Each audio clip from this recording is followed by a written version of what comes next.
નમસ્કાર, હું ડી.આર. જાદવ, સીપીઆઈએમના અરવલ્લી જિલ્લા મંત્રી. આજે વાત કરવી છે ગુજરાતના સહકારી માળખાની. ગુજરાતમાં તમામ ક્ષેત્રોમાં મોટા ભાગે લોકોની સેવા માટે, લોકોને ઉપયોગી થાય, લોકોના હિતની વાત થાય એટલે માટે આખા ગુજરાતમાં અને દેશમાં સહકારી સંસ્થાઓ બની છે. ગુજરાતમાં ડેરીનું ક્ષેત્ર સહકારી સંસ્થાઓથી ચાલે છે. જમીન વિકાસ બેંકથી લઈને સાબરકાંઠા બેંક હોય, દરેક જિલ્લાઓની બેંક હોય, એ રીતે સહકારી ક્ષેત્રના આગેવાનો આ બધી સંસ્થાઓ ચલાવે છે. એવું જ ગુજરાતનું એક મોટું સહકારી સંસ્થાનું નેટવર્ક છે અને એને કહેવાય છે GSRTC, Gujarat state road transport service.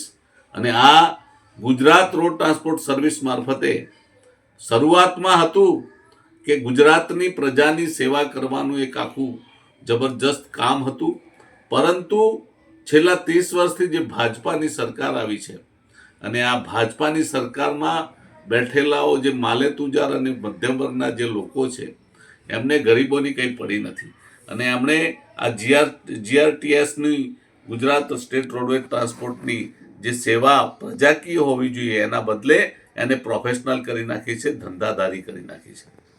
આ સેવા ચાલુ કરવાથી એમાં કેટલાક ખાનગી માલિકોની લક્ઝરી બસો દોડે છે, કેટલાક ધારાસભ્યોની, મિનિસ્ટરોની કેવી રીતે બસો દોડે છે તે પ્રજાને ખબર નથી. પણ ગુજરાત સરકારે અને એસટીના વહીવટદારોએ વારંવાર તોતિંગ ભાડા વધારો કર્યો છે. આ ભાડા વધારાથી ત્રસ્ત તો પ્રજા હતી જ, પણ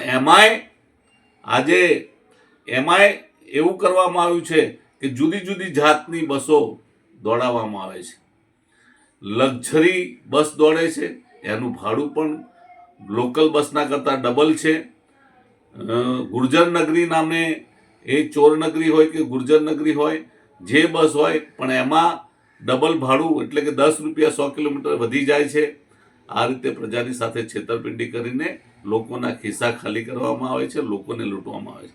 એ જ રીતે એસી કોચ છે, સ્લીપર કોચ છે, વોલ્વો છે, એક્સપ્રેસ લોકલ બસો બંધ કરી તમામ જગ્યાએથી મોટે ભાગે 60 થી 70% બસો બંધ કરી છે અને બિચારા લોકોને ના છૂટકે એક્સપ્રેસ બસોમાં બેસવું પડે છે, ખિસ્સા હળવા કરવા પડે છે.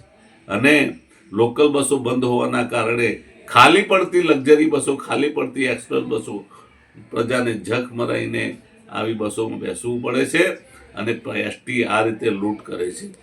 તમે જોશો કે હાઈવે ઉપર લોંગ રૂટમાં જે બસો દોડે છે તો ત્યાં હાઈવે ઉપર ટેન્ડર બહાર પાડીને